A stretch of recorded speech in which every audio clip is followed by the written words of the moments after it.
So here's an interesting data set which I want to share with you guys today. And before that, let me explain the overall story or context. See, around 2 to 3 weeks ago, we had hosted a placement drive at FinStreet where we got to know one of the multinational companies based out of US. They have an office in Pune and Hyderabad. They were hiring for fresher roles. Now, one of the roles we were targeting was R2R, record to report, where a good amount of fresher US CMAs can target. The pay is good, the role is well aligned. The next step after R2R is basically FP&A. So after gaining some, let's say, experience, after learning, candidates can easily move into FP&A. Now, once we applied, luckily the recruiter was a friend. I pitched him, I was behind him, I took multiple follow-ups, and eventually we got interviews for a couple of our candidates. But out of curiosity, given that the recruiter was a friend, I asked him one simple question, that you have around 2 to 3 openings, how many in total CVs you have received for this role? Now can you guess the number? See, my estimation was 2 to 3 roles, the job opening is on multiple websites, LinkedIn pe hai, Naukri pe hai, and on their official website as well. So my estimation was 100 to 150 CVs for 2 to 3 roles, and that's intense competition enough. But to my surprise, the number he mentioned was 350, which means if we consider even 2 roles and 350 applications for the same, which means for one role, you are more or less competing for 175 amongst 175 candidates. That's not surprising, that's a shocking number. Which brings us to 3 major questions I want to answer in today's video. First, given that the competition is at such an intense level now, how to prepare for this competition?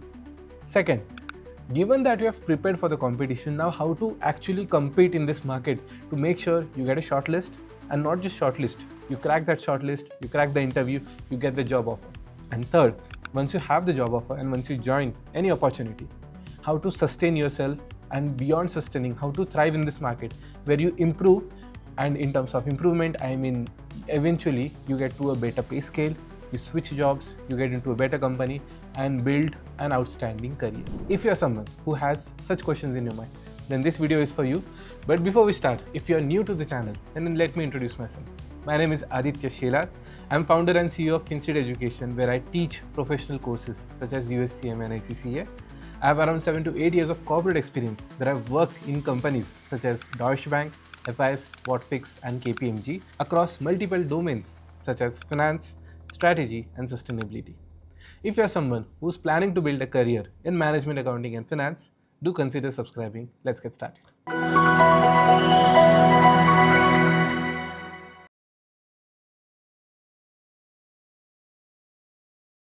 Now coming to our main question directly, what gets you hired or how to prepare for this competition? See, there was a time, there was an era when you just did your BCom or you just did your graduation and that used to get you a job. But what happens with education in general or a degree in general or your simple graduation in general?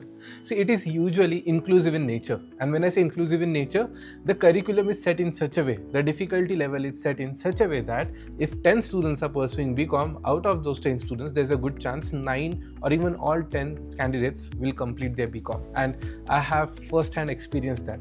During my BCom days, I used to study hardly for a week. I mean, that is also too much. I used to hardly study for the paper one night before the exam and I have passed all my BCom papers with decent marks. Now, if this is the condition of graduation where everyone is handed over a degree, what happens to this degree value? It dilutes over time, because this eventually creates a mismatch in the job market, in the demand supply. When the demand for jobs is huge, but supply of jobs in the market is limited, that creates a mismatch. And when there's a mismatch, everyone wants a filter. I have 100 candidates, and if there are just 10 job roles, we need a filter. So what kind of filter we can use? Degree was our go-to filter. That if there are just 20-30 candidates who had a degree, let's filter them out and consider them for the job. But now all 100 candidates have a degree. What filter can we use? So this further led to something called as tier-based categorization of colleges, because there was a sentiment in the market that there are a lot of colleges, everyone has a degree, then is your degree and my degree at the same level? And the answer is no. That's why a tiered categorization was created amongst the colleges. And I think the MBA story or the MBA market is a great example of that. Whenever we talk about MBA in generic sense is a different sentiment, it's a different degree. So when we talk about MBA from IIMs, especially the Blackie IIMs or Tier 1 IIMs, the sentiment is different, the value is different. It is not considered as just any MBA, it is the MBA that we aspire for. So the same sentiment is now continued in the BCom market as well. when we talk about BCom as a degree, is your BCom and my BCom degree the same? Well, probably not, because if the college is somewhat like SRCC, one of the best colleges in India, if you do BCom from this college, of course the value would be exponentially high as compared to any other degree from tier 2, tier 3 college. A lot of candidates who locally target top colleges, they are actually able to start their career at a good level. But what about other colleges where the degree value isn't much claimed or much recognized just because the college doesn't have a huge alumni base, a legacy, or a brand for themselves?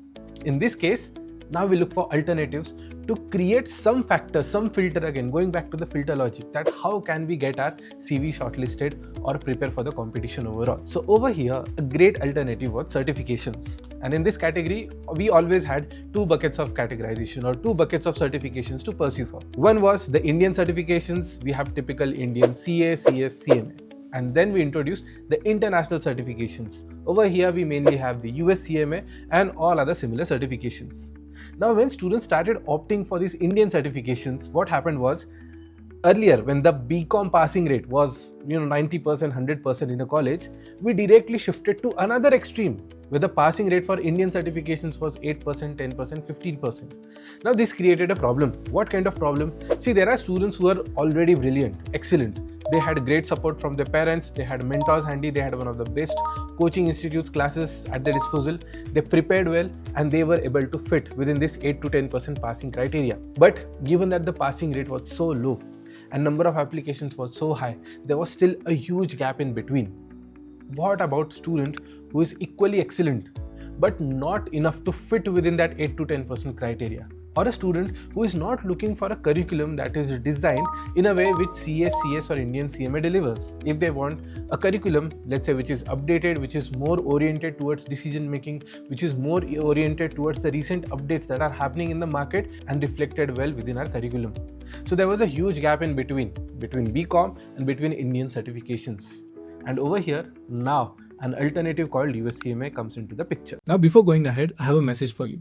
I'm on a mission to build India's #1 institute for US CMA. So if you're someone who's planning to pursue US CMA and want to be part of our success story, want to give me a chance to build your career, then do consider FinStreet education for pursuing US CMA. Here, the learning is based on real-life applications, case studies. Secondly, there is a dedicated student success manager who will track your progress. And third, the placement model is inspired by IIM Lucknow's placement structure. So placement mentorship plus placement assistance will be taken care by our team. So if you want to pursue US CMA and have any queries around it, you can visit our website to book a call with our experts. Or if you want to join our next batch, you can directly call this number and book your seat. See you in class. Candidates started opting for certifications like CMA where the passing rate was between 40 and 50%. But again, it comes back to the fundamental question that does this really prepare for overall competition that we are planning to face ahead? So think of it in this way. You are planning or aspiring for a career ahead in finance. So what should be your step number 1? Well, pursue something that will build your skill set in finance. Earlier, education was supposed to build that skill set. But given that the quality is compromised, given that the passing rate is compromised, given that just for inclusivity, the quality that BCom should deliver was compromised, it comes down to a certification like CMA, where the focus is completely on skill set building. Now, how to ensure that skill set building, or what role does skill set building plays over here? I'll give you a very simple example to understand this.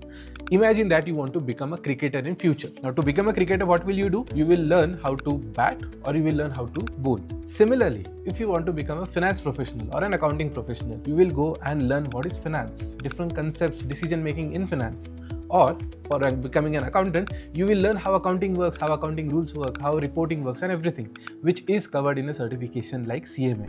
So it takes care of the skill set building and it also acts like a filter, which ensures that you are overall preparing for the competition. Now coming to our second question, how to compete in this market? See, completing CMA is just one part of the overall story. Now going back to cricket as an overall example for our story. See, once you learn how to bowl or bat, what is our next step? We will try for different competitions. We will go for Ranji, we will go for IPL. Lucky enough, we'll also play for Indian cricket team. Similarly, once you have CMA in place, now you start competing in the market.